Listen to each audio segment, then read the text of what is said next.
What's up, YouTube? Just wanted to make this video for you guys showing y'all the process and talking through equipment upgrades and showcasing how it ultimately pays off. So just 12 months ago was the first time we cleaned this roof and house and windows, and we trimmed the time dramatically. Last year, it took me by myself with inferior equipment 2 days to accomplish this job. Today, we were in and out in about 5 hours.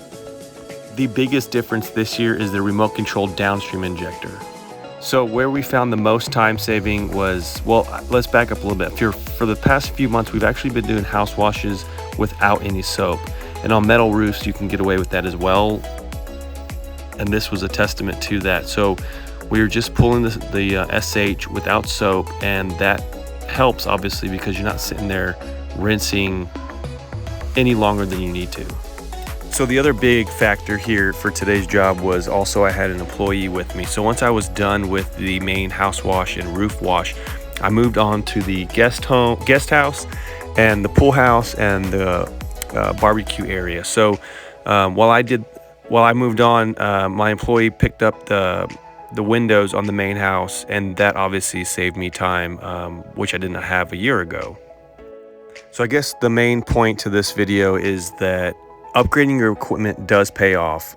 It's been almost 12 months since we did this house, and again, the biggest difference was the Pro Solutions remote controlled downstream injector, but also we just recently added all new tanks to the trailer, so we can now have a larger capacity of SH water if we need it.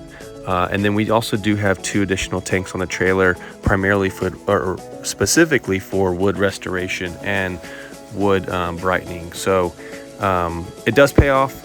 Don't be scared to upgrade. Invest back in your company, and it will pay off. You guys keep watching, and please like, subscribe, and comment below if you have any questions that I didn't touch on this video. Let me know. Thanks, y'all.